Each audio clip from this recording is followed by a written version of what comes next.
on their financials, over the inventory improvements that they've seen over time. And we're just excited to be able to partner together.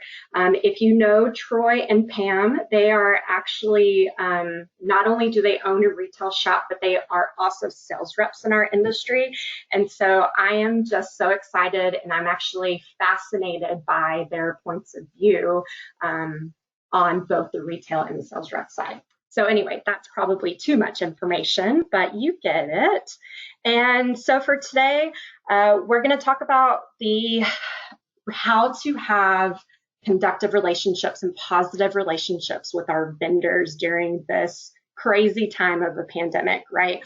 Like, I remember hearing about, I'm just going to say it, coronavirus. And I do have corona cooties, y'all, by the way, if I'm somewhere that has too many people. But way back when in January, when I think about going to outdoor retailer, I think about hearing the buzz about COVID-19, about coronavirus. And what's crazy is that at first, I started thinking and being worried about, like, man, that's kind of crazy, but are we going to have product? Where's our merchandise going to be? Is it going to be delayed? So all of my concerns were selfishly not posed at pandemic or people, but just how it was going to affect the merchandise in our industry. And that I was in turn concerned for my retailers and what they were going to sell.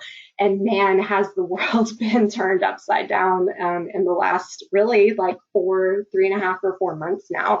So I want to just even set on what our concerns are as retailers.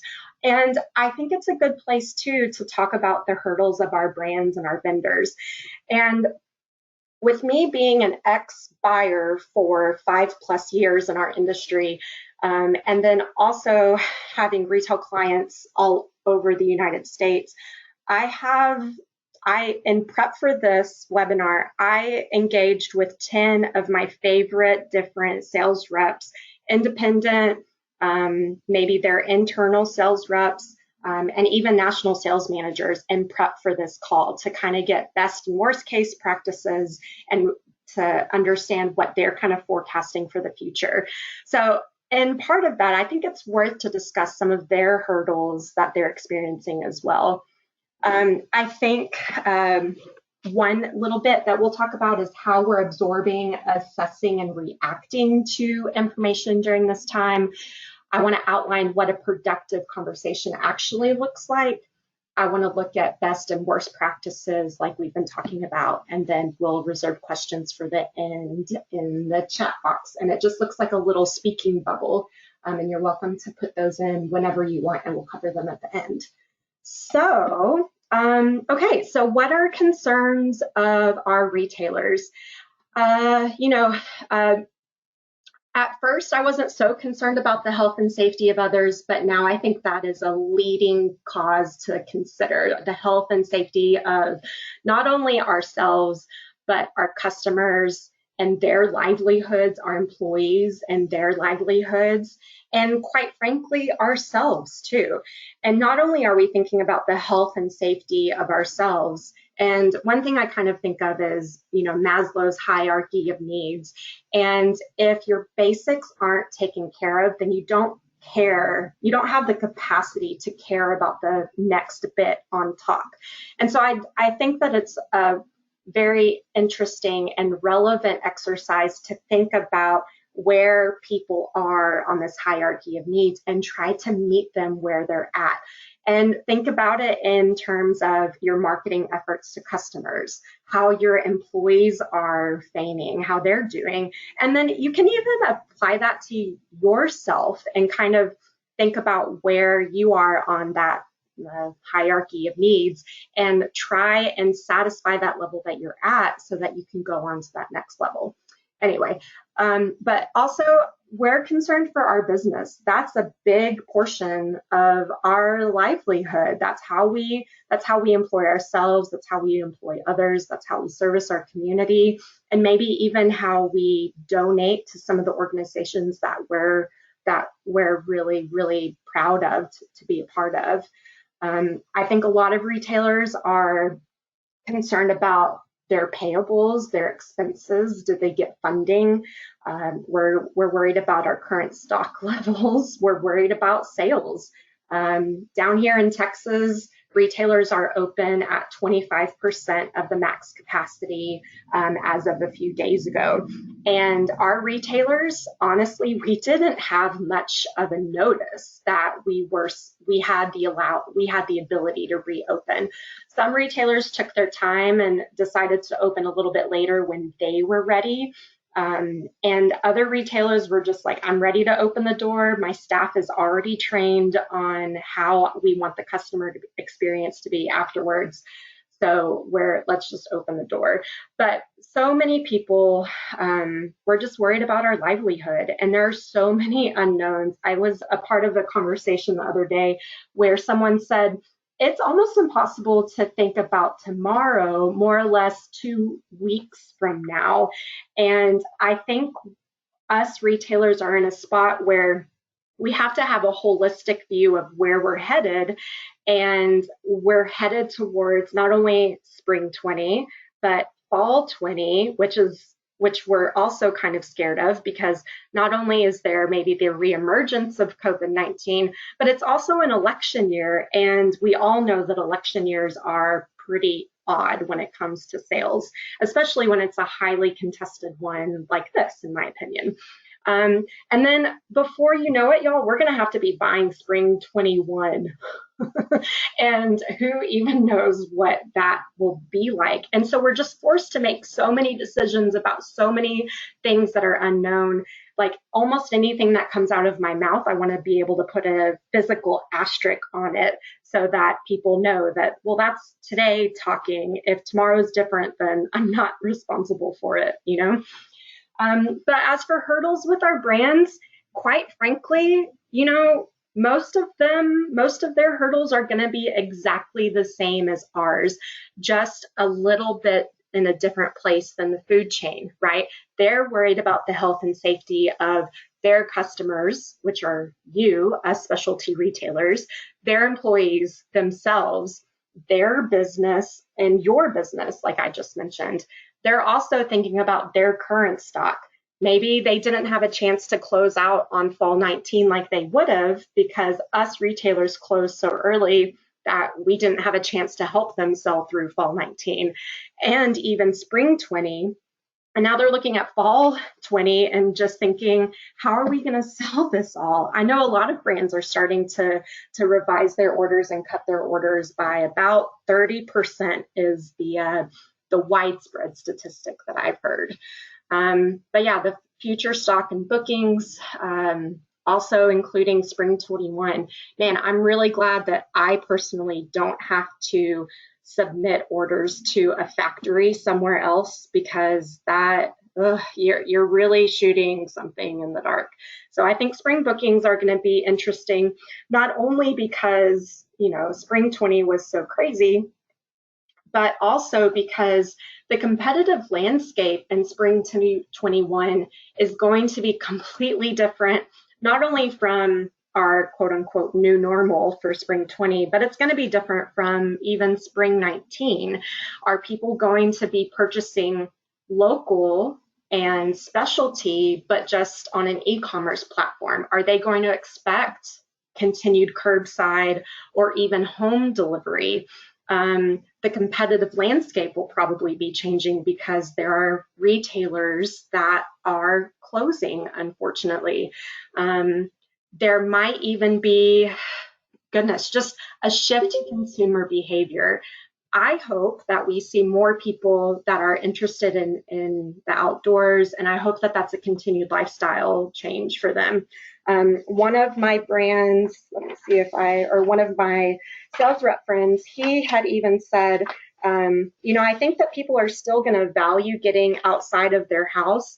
It's probably not going to be Europe or exotic locations, but it might be staycations. It might be going to the Grand Canyon. It might be more locally based. And I really hope that he's right. And brands just have a lot of unknowns, just like we do. Okay, so what do I mean by absorbing, assessing, and reacting?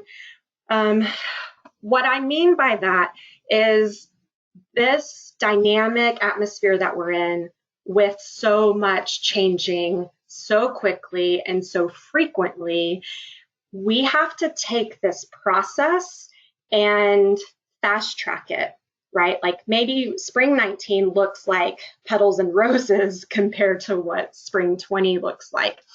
And one of the things that happens when things changes is that we either assess it, right? We absorb it and we assess it as either a threat or an opportunity. A lot of specialty retailers on this call probably carry a brand that just recently extended a special pro deal to certain types of people in certain types of industries. And it is a highly contested, crazy topic right now. And on one of my calls, I was challenging the retailers, like, look, I know that that's a challenge, and maybe it's going to change how I buy that brand in the future and how I plan their business in the future. But right now, what can I do by absorbing this, by assessing it? What can I do to make this potential threat and actually react to it to bring it to be an opportunity? And we talked about it a little bit, and it was highly contested. Like, are we going to be able to bring new and different people into the shop because of this discount? Can we maybe advertise to these people that this brand is on sale because they have a certain occupation? I think that there's some opportunity. Am I offended? Yes. Am I mad at them? Yes. Am I going to bring them into the store again next year? Probably not. My business might be 20% of what it used to be. But am I taking that and making it an opportunity now as quickly as I can? If I just dragged my feet or swept it under the table, then I think that's even worse than not doing anything at all. So enough about that. So productive conversations, to me, I have a hell of a lot of anxiety around them, right? Like, I love me a little meme every once in a while to kind of lighten the load, but difficult conversations are the worst. I experience all kinds of anxiety around them. I have a tendency to even put a little bit of a facade on, right? Like, how are things? Oh, I'm good, and then it takes you to ask me how I am 4 times before I actually tell the truth. Now, is that just a middle-aged girl's way of communicating? Probably. That's just a bad habit of mine, but that's something that it's real, and I feel like it's very present in outdoor retail to just say that we're doing good. But what I really want to highlight about productive conversations is, like we acknowledged, they suck. We're anxious about them, and we don't paint an accurate picture up front. We're not transparent about it. Your mindset about productive, maybe even difficult conversations, it really does matter. I was doing some reading and prep for this, and what I gathered is framing these conversations in a positive and kind of a less binary, like less black and white way, can help you mentally wrap your mind around having these conversations with your brands. For instance, maybe you're not giving negative feedback, but maybe you're more having a constructive conversation about where you guys are headed together. I want a collaborative effort. I want to be in this together with my brand. And if I think about it more as like how we're moving forward together and what action points can we take, and I don't think of it as, oh gosh, I'm going to have the worst conversation with this brand. They're going to be so mad at me. I'm so anxious. Or what happens if I don't get what I want? That mindset really matters. One little tip that I heard from a leadership organization that I used to be in is channel your inner executive. How does that executive handle conflict? Do they do it in a way where they're calm and composed, or do they do it in a way that's hot-headed and maybe irrational or unreasonable. And by exuding that calm energy and the collaborative spirit, you can have a more productive conversation that really is stemmed around a difficult topic. I think you should plan for your conversation, but don't memorize a script, because what happens if you go off topic, then you're just kind of left feeling unprepared. Then that will bring on an entire onslaught of nervous energy because of it. So you want to be able to provide insightful information. We'll talk more about that in a while. And again, I think just having the common good in focus by being fair, compassionate, transparent, and honest, pretty much anything that a relationship counselor would tell you. I think if you lead with that, so much more will come into effect. And every single brand and sales rep that I talked to said, we are here for our retailer. We know that things are crazy right now. We're just looking to help where we can. We're not trying to be offensive. We're not trying to create sales. We're not trying to be salesy. It really is like, tell me what you need and I'm going to do my best in order to make it happen for you. So some of the best practices that I discovered by talking with not only retailers, but also the sales reps. When you start this conversation, you really want to be objective about where you are and consider where you stand compared to other people. And what I mean by that, like a retailer in Texas is going to be in a completely different mindset, operation capacity, than someone in downtown Manhattan. Now, your territory sales rep will have a better idea, obviously, of where you're at compared to other retailers, but it does make a difference. Like, are you a walk-in tourism-based retailer, or are you somebody that mostly services medical professionals? Or how is your business doing compared to what you presume others are doing? So just paint that picture and try to get that understanding across. And one good way to do that too is to engage with other retailers on our Facebook group. Even you can ask questions, because some people that are already opening right now, they're going to be experiencing unforeseen problems that maybe if I'm opening in 2 weeks or a month, I can ask for their advice and even learn from what they're willing to share with me. When you're communicating, right, when you're painting this picture of where you are compared to others, obviously these are just a few things that are kind of just even keeled, like check boxes to check. You want to provide the status of your store. So are you open to the public or not? Are you taking private appointments? Are you doing curbside? Are you doing delivery? Kind of talk about where you are with your revenue streams. And maybe you're not an expert. No one expects you to be an expert, but depending on where you are, like, when do you think you might open? What feels like a good time for you to open? How are your employees doing? What are the regulations in your county or your state? You want to speak about your current revenue streams, your anticipated open date. Best practices are purchase order management, a purchase order log. Don't let any PO go untouched. I would say 80% of you have either done one of two things. Well, probably 100% of you have done one of two things. Either put all of your orders on hold, or you've canceled the remaining of the season and you plan to work on ASAP terms.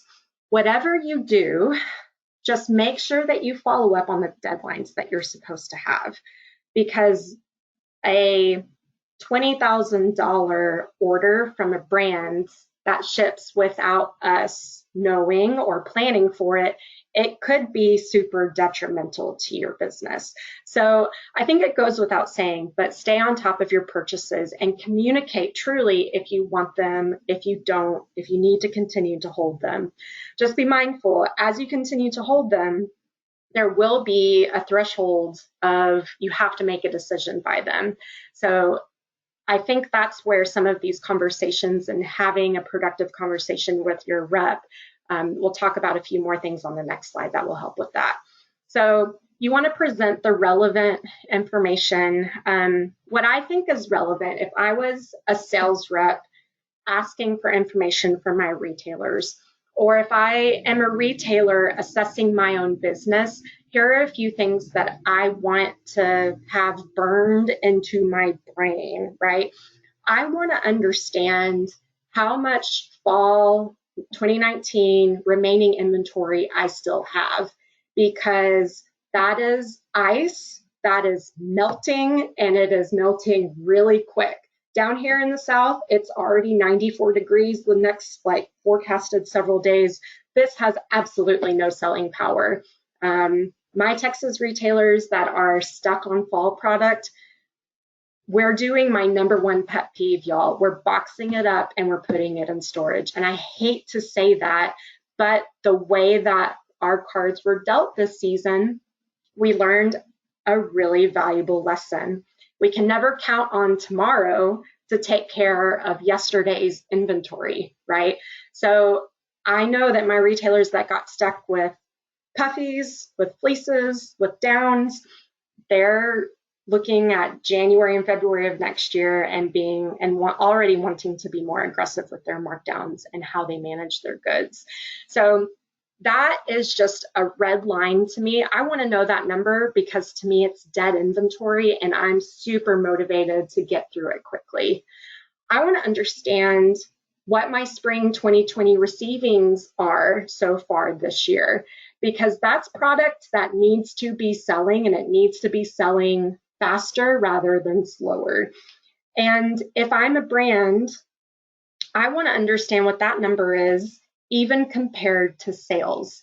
So let's say that you have a really great, productive, fun conversation to have with a brand. Maybe you have 85% sell-through, right? You've sold $8,500 at cost of the brand's $10,000 invoice that they sent you. So that's a great conversation. I should probably be refilling that. Categories that might be looking like that right now are paddle sports, hammocks, preppy stuff like fire starters, dehydrated food, campfire fuel, so on and so forth.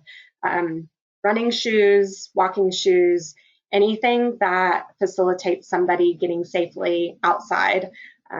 Those seem to be items that are doing really well. But if I maybe have a brand that is not exactly giving me any break in my terms, if they want me to pay cash or a bank transfer or a check, if they want me to pay that sooner rather than later, guess what I'm doing? I'm looking at how much fall 19 inventory I have at cost. I'm comparing my cost of goods sold on this season's merchandise to how much I've received. And if I've only sold 20% of my spring 20 merchandise, there's no way that I can pay for that invoice. And it is physically represented on that report that I cannot pay for that invoice. So brand, either we got to figure out a payment plan, you've got to give me a discount, or I need to figure out delayed payment terms.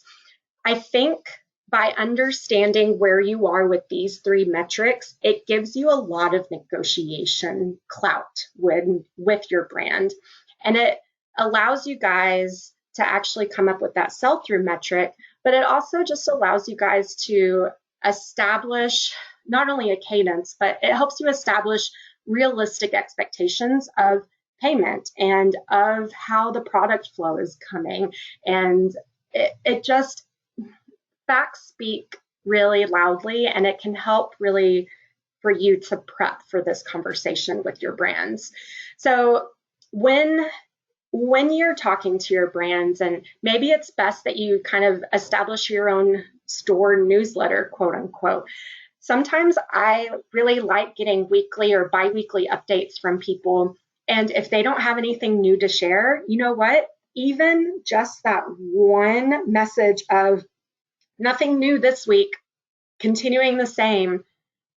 It gives me so much, like, it just provides me with context, and it gives me ease of mind and peace of mind that at least they're thinking about me. I know what's going on, and I feel like I'm still front of mind to them. My relationship with them still matters.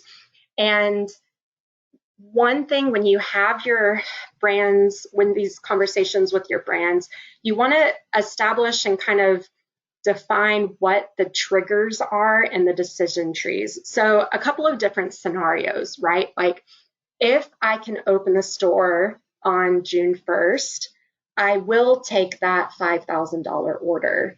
I will check in with you 1 week before the end of the month to tell you and confirm what I will be doing with that order. So that would be a fabulous decision tree, right? So if I can open, then this happens. If I can't, then scenario B happens, right?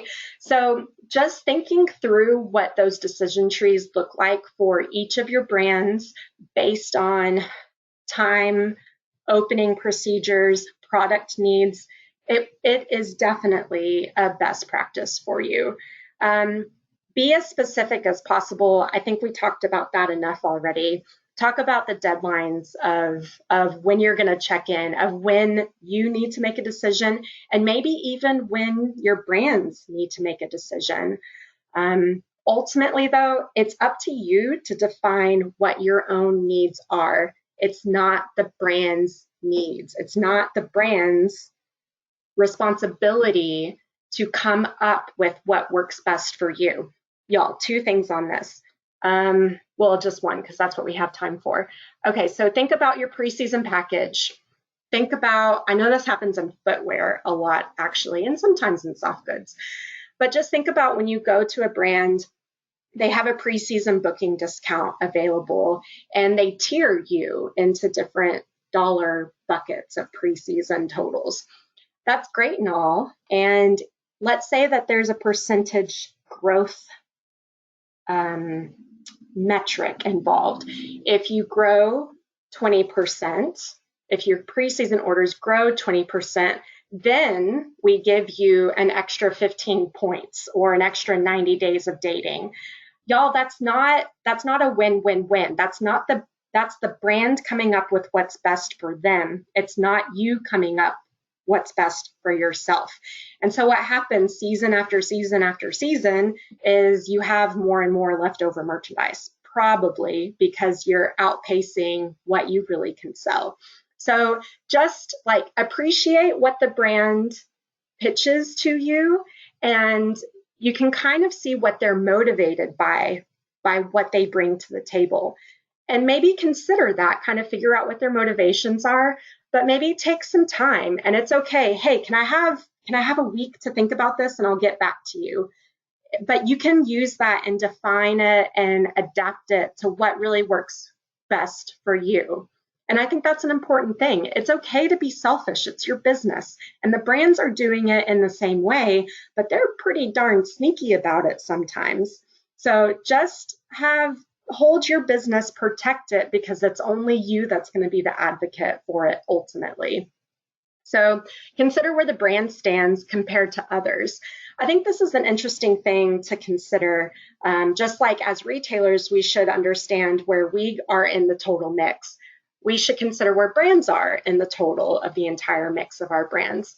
So large brands, brands that sell direct to consumer, brands that have large businesses, they're in a unique and different maybe operating capacity than really where maybe some of the smaller specialty, no e-commerce presence, they aren't sold at an REI, they're only at specialty. So just consider where your different brands are, because that is going to determine really what they can offer you. I've heard of a sock brand sending 50 socks to each of their stores because that was the best way that they could service them, 50 free sets of socks. Maybe they couldn't offer extended dating. Maybe they couldn't offer a discount, But what they were able to do was offer some free items to either give away to first responders, to the staff. It was really up to the store what they did with it. But anyway, so just consider where the brand is and how they're motivated, because that will have some, again, it'll have some negotiation, potentially power when you're talking to your brands through what you need in the back and forth over the next couple of months. And most of all, brainstorm, collaborate, and compromise. So you're probably going to roll your eyes at these worst practices, but y'all, they truly, they happen. We succumb to anxiety. We do the I'm fine facade. We avoid our reps. We maybe even delay the response. One of my reps said, there's so much that we do that depends on the response of our retailer. And we literally can't do anything until that retailer responds to us. If it's good, bad, or otherwise, I don't care. I just need the next domino to fall. So don't be scared to be transparent. Zero transparency is not going to get you anywhere. Being inconsiderate is not going to get you anywhere. Speaking in too broad of terms or not offering specifics, again, that's really hard to actually digest, assess, and react to, right? If you don't hold up your end of the deal, then the brands probably won't hold up their end of the deal. And I think it goes without saying, but bad intentions, you can usually see right through somebody's harmful intentions. And I just don't want that, goodness, for anybody whenever they're talking to their own employees, to their sales reps. It's usually pretty evident when that happens. So before we get to questions in a second, I want to take some direct quotes from what I've been hearing around. So let's see. One little bit is, as a sales rep, I really empathize and sympathize with both parties, meaning the retailer and the brands. I've tried to make it clear to all my brands how they respond to this crisis will be remembered by their retail partners. That includes everything from being patient on payables to being flexible with MAP policies to not flooding the market with closeouts in the coming months and so on. I've also got enough insight into the realities that the vendors are facing to understand that some of their decisions will be based on survival, just like the retailers' decisions to be based on survival. The same will be true for many retailers and many sales agencies, I suspect. We're going to have some hard decisions to make, and being patient and understanding in all directions will be important to moving forward ahead. Clear communication about the state of their business, what their needs are, what realistic timelines look like, how you'll be able to make payments, what they want done with their open orders. These are all things, the types of information that I'm looking for in order to move forward with their account. Let's see. Things that this sales rep is able to offer. He's able to offer extra dating, special terms on a by PO negotiation basis. He's been able to offer credit back to the retailer for direct-to-consumer purchases from the brand's website. Me personally, I'm a little iffy on that one because I think it maybe instills some shopping habits from our consumers that we're not exactly comfortable with. I think that's just going to depend on every retailer to make your own mind up about that. But let's see what else. It's so important to keep the social marketing going, to keep the conversation and the relationships with their customers right now, because if our retailers don't do it, someone else will. And I thought that that was a really, really great point. I think that service and support is the common denominator of the goal that I'm trying to supply my retailers with. I'm moving orders out, canceling styles. I'm offering extended dating. We're increasing our digital assets. We're canceling orders. We're adjusting orders up and down, and we're just lending an open ear to help us all get through this time. So those are just some direct quotes from some of the brands that I've experienced. And we have some questions, and we've got time for questions, so I'm just going to read them. Okay, so from Ward, is there a phone number I can dial? Oh, I'm sorry, Ward, I just saw this. I will be emailing you the copy of the recording. I started it a little bit late, so you might miss a couple of things, but not too much. Okay, so Woody, how much power does sales rep really have when it comes to dating, discount, and decisions? That's a great message, a great question. So the power that a sales rep has, what I'm familiar with is that brands are giving statements to their sales reps, maybe in the capacity of just like think of terms discounts or dating with preseason orders or what ASAP terms are. I think that they have some rules and some boundaries kind of associated with what they're able to do, and maybe some thresholds that they can't surpass without getting prior written approval from a supervisor. So I think that a sales rep does have quite a bit of negotiation clout, but if you need something a little bit more drastic or creative, I think it's always worth looping in accounts payable if needed, and also the national sales manager. As you can imagine, a national sales manager is probably inundated up to his eyeballs with trying to make special deals with everybody. So I don't want to encourage you to be just run-of-the-mill or cookie cutter in your asks and what you need for your business to work, but you might get a faster response if what you request is a little bit more traditional or a little bit easier to define. So I think that's a great question. And does the answer no to your proposal always mean no?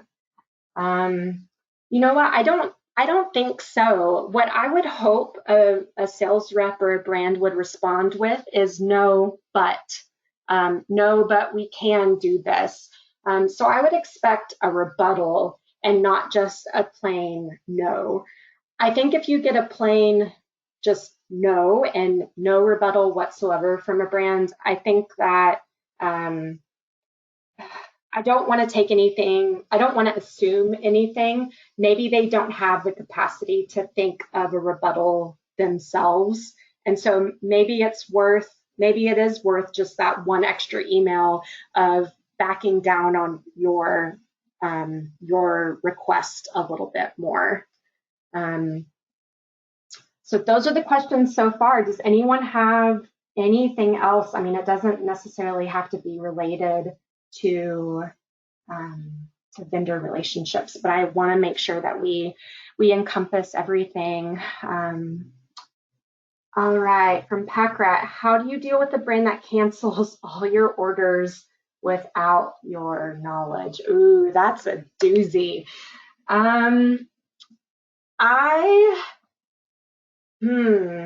You know what? I have had that happen to me in the past. It was not because of a pandemic. It was more complicated terms, is the long story made short. If that is a brand that you desire, maybe it happened on accident, I would try to repair the relationship. I don't know. That's a really big. It's a really, really big question. If it was on accident from the brands, then I would ask them to reinstate, to fill it in as much as possible. I would ask for a discount of some kind or additional payment terms. If it's a brand that I'm just kind of so about and I'm really offended that they did this for whatever reason and I feel like it was malicious, I would probably move on from that relationship. Yeah, Feel free to, they canceled your spring orders. Okay. Or someone's cereal canceled their spring orders. Oh gosh. Um, what I anticipate is that the ATS is going to be pretty solid, or the available to sell, the brands that have inventory available at the end of the season. I'm anticipating that that's going to be pretty available. So I would go that route if it's a brand that you absolutely have to have. But yeah, I would hold that. I would hold that as kind of like, hey guys, remember when you canceled all my orders and I didn't give you a chance to, or you didn't give me a chance to respond to them. Okay, Woody, anyone requiring customers to wear masks? I Down here, it is highly suggested that customers wear masks. I know a few retailers that are requiring their staff to wear masks. Um, with customers, I think that's a little bit harder to enforce. I heard an article, or I was listening to the news the other day, and they said that one airline is requiring masks and several of the others are strongly suggesting them. So that's what I'm hearing in the news. What are you hearing from retailers that have opened in Texas? What is their traffic like? My Texas retailers, they are with 25% capacity of max capacity. That's the amount of shoppers that they're allowed to have in the store. We're seeing traffic pick up, but by no means is there, a line out the door quite yet. By no means do we feel like we're at max capacity just yet. So retailers down here, they are, again, strongly suggesting customers to wear masks. They're, one kind of creative thing I heard was, those little baking like sheets that like maybe a donut shop or a pastry shop use to grab the baked goods out of the case. There are some people that are using that on the common surfaces, like putting that right outside the front door or right inside with trash cans on either side, just to offer that, added level of sanitation. A used pen bucket versus an unused pen bucket, if you have to manually write a signature on your receipts. They're verbally telling customers, we have contactless payment. If you've got a tap card or your iPhone, then those are all things. One of the hottest topics around reopening and sanitation that I've heard is what to do with apparel that's been tried on. I've heard everything from quarantining it in one part for like 3 days, and letting it kind of just hang out there and figure itself out and sanitize itself out for 3 days. I don't know if a lot of us have the ability to be able to put try on clothing away for 3 days and inaccessible for 3 days. There are some retailers that are getting industrial steamers, because the steamer, in theory, heats up the fabric enough so that it would kill the virus. So those are two ways. Some of these questions are actually really great that I would propose that you put on our Facebook discussion group too, because we have almost 100 people in that one. All right, what else, y'all?